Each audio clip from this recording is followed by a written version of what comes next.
What's happening, people? Welcome back to the channel. KG is back with yet another edition of Transfer Talk. A lot of moving things going on at Leeds United now. It's all up in the air. It's all mad right now. So, got a couple things to discuss. Obviously, the main topic will be Junior Firpo, and I've got some replacements in mind who I think are attainable targets for Leeds United. But before I get into that, and a couple of other things that have just intrigued me, what I've just read now, actually. Please hit a like on the video, subscribe if you're not subscribed, share the video around. That's the best way to support the channel. Gotta thank Martin E for yet another super thanks on the last video. Thank you yet again for your support. Super thanks is just like super chats, people. It's on the same line as the like, dislike, share column on the YouTube video. So if you want to donate to the channel and the video that way, you can do it that way. And it's it's just the same as a super chat. Now, before I get into the Junior Firpo stuff, I know I said I'd never talk about the Raphinha thing again, but I thought it would be quite poignant to bring up what Jesse Marsch said in one of his press conferences today, in that he basically echoed something that I said in that, and I'm paraphrasing here, that Leeds United are grateful for all his efforts and they understand where he wants to go in his career and they can't thank him enough. And that's basically what I've been saying, in that the reason why they've been so willing and so open to doing the deal to Barcelona for a fee that is going to be around 58 million is because of the goodwill and the efforts what Raphinha showed. And he even mentioned as well, Jesse Marsch, about this is a guy that could have put down tools and gone to Barcelona on a reduced fee if we got relegated. He literally, he might have watched my video. I don't know. Nah, I'm just saying, no, he's just stating the obvious in terms of a transfer and the goodwill that you have of a top class player and understanding their desires of where they want to go. So I thought it was pretty interesting from Jesse to say that. Obviously, we're going to keep an eye out on all activity in Australia. Obviously, of course, with the news of Junior Firpo's injury, 8 weeks out. I'll get into that in a second, but I just want to bring up something that I've just read, which just intrigued me in Juan Mata, a Juan Mata link. Diario, they're a Spanish news publication out there, well over 3 million followers on Twitter. They're trying to say that Juan Mata has been approached by Leeds United and Victor Orta, possible family connection there, or Victor Orta knows somebody in Juan Mata's family. I would never have guessed that link. You could have given me 50 names. I would never have said Juan Mata. But on a free, and his experience and know-how and his delivery on set pieces, am I intrigued as an option off the bench from what we've currently got? Yes, I am. I'm aware that Juan Mata isn't the Juan Mata of his Chelsea days when he was Player of the Year and was fantastic, by the way. He used to be an absolute beast of a player. It's a very different Juan Mata, but if you're talking about a 1-year deal, and in the way that we're going to have 5 subs, I wouldn't say no to that. I don't know how credible the link is, but I thought it was just very interesting when I just saw somebody retweet it now, and I thought, well, Juan Mata at Leeds United, never would have put that two together. But you guys let me know if you would take Juan Mata at Leeds United at this stage of his career. I'm already bracing myself for, well, if we get Juan Mata, why not Pablo Hernandez? But please, they are 2 different players. Always have been as well. So, but I'm bracing myself for it. I know it's coming. So I'll be ready for it, people. But yeah, the main topic obviously is Junior Firpo, and he will be out for 8 weeks, at least 8 weeks. And now, when you hear a player's got a knock, usually you think, no, okay, maybe it's not so bad. But again, with Junior Firpo, it's a long-term injury. Now, I've always said that give him his second season. Let's see. I think the club were willing to give him a second season as well after the first year of various injury issues, COVID issues, acclimatization issues, him getting married. There's a whole lot of stuff that he was doing in the last year, which may have been, excuses for not performing to his ability. And some will say, what is that? But I thought they was going to give him a second year and see how he got on. But this is a terrible start to it, and 8 weeks out is a long time, but I'm glad, the silver lining on it is that it's happened now in the middle of July. So now Leeds United, who are already reportedly looking for another left back, can go forward and do that again, pursue that target.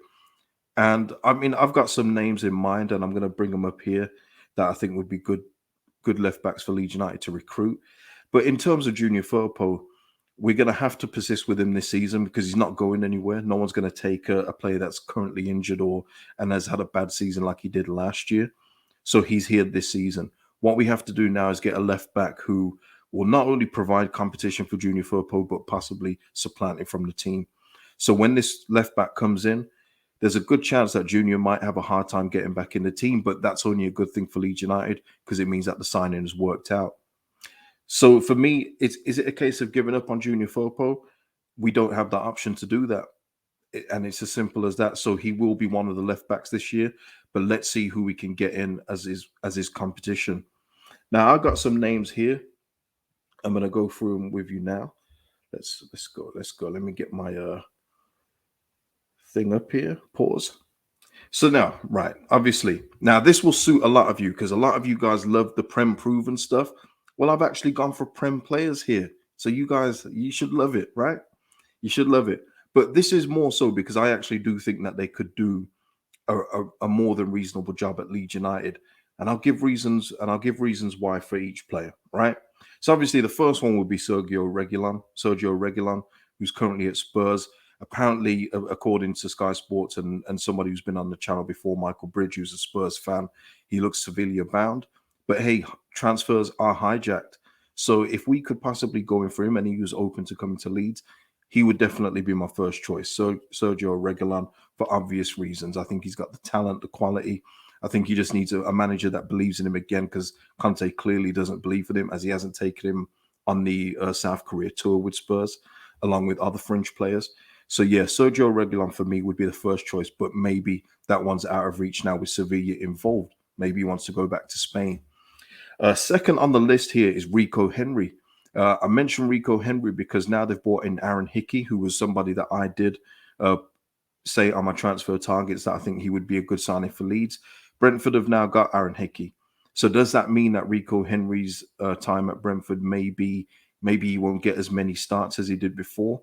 If that was a deal that could be done, I think Rico Henry would be a very good option at left back for Leeds United. Third on the list here is RomainePerrot, who is at Southampton.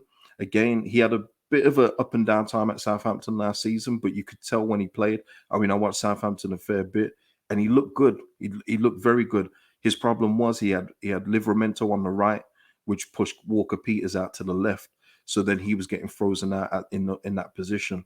But he's more than capable of doing it in this league. I think he's done well in the starts that he's performed in, and he would be a good option for me. So RomainePerrot, or Perot, maybe the D silent. Next on the list is Luke Thomas of Leicester City. I mentioned Leicester and Luke Thomas as a loan option because they don't have any European football this year, which means that they're going to have less games. They're not going to have Europa League where they can put in Luke Thomas in games and things like that. Just James Justin is back, Castagna's there, Pereira's there, and obviously at this point, Luke Thomas would pretty much be our first choice left back. Very good going forward. Excellent going forward, actually. Always improving on his defensive work, which is good. And I think he would be another one that would be an attainable target for Leeds if he was available. And I don't think he'd be expensive. And I think it would just be a loan option because I think Leicester see him having a big future. But with Castagna there, James Justin there, there's a bit of a logjam at Leicester City. So that would be an interesting one, especially with them having no European football. Hold on a minute. Let me just get a sip of drink. Jamal Lewis of Newcastle United. They've now signed Matt Targett full-time on a permanent basis. He's there now. He's their main left back. That means probably Jamal Lewis is probably pushed to the side. He's not my favorite. He wouldn't be my first choice, but I think he would do a steady job. I'm thinking he'd give us a solid 6 or 7 out of 10, and maybe with more games that he plays, the more confidence he'd bring and he'd get better because he had a lot of potential at Norwich City. It hasn't quite worked out for him at Newcastle, but I think there's still a talent there. Like I say, not my first choice, but I couldn't understand if Leeds United were looking in that direction. So Jamal Lewis would be on my list. Now, an honorary mention here is for Hassan Kamara, who recently got relegated with Watford. Now, I think that a lot of people think he's better than he is because he had such a decent game against Man City. He scored a goal in that game, but he also was culpable for one of the goals where he just left that left hand side bare, and he actually did that a couple of times through the season. But on the flip side of that, in that Watford team, he did have quite a few good games too. You could see that he adapted to the Prem very easily from coming in. Very effective going forward. Does need some work going back. That's why he's on my honorary mentions. I do worry about that. But maybe in a better team, because we know Watford are bad. Not like we were much better last season, but Watford were, very, very bad. Maybe he would be better in a better team and in a better setup with better players around him. So I'm not mad at that suggestion, Hassan Kamara. I think that he would be a decent option too. So see, this is what I mean. There are options out there, but it's all about what Leeds are looking to do. I don't know who their first choice targets are, but those are names that I would be more than happy to see come in and compete for a left back spot and start our season. Because for me, the first game of the season against Wolves, we need to see a starting left back there for me. And I thought Firpo was going to be it. I thought we was going to start out with Firpo, and if it doesn't work, then we go to Plan B. But we're probably not gonna have him for the start of the season. So you know what? Let's get in another left back who will start the season. Get him in now. And the names I've mentioned have all played in the Premier League, which suits a lot of you guys, I know. But that means that he just be up to speed. All he has to do now is get used to his teammates, get used to the Leeds United system, and go from there. So yeah, if there's any other names that you can think of, people, please drop them in the comments. If you agree with any of the names I've put in as well, put them in the comments too. Let me know how you feel about that. Give me your thoughts on, and try and be nice about Junior Firpo and this latest injury. It's not good. It isn't good. I'm not going to pretend it is, but this is where we are now. But as I said earlier, the best thing is it's happened in the middle of July, well before the season starts. So yeah, that is that for the video. Like I say, drop your comments in the comments below. FPL is in the description if you want to join the league. I believe there's over 100 people in there now, so it's going to be a decent league. A lot of competition in there, so kudos to everyone that's joined.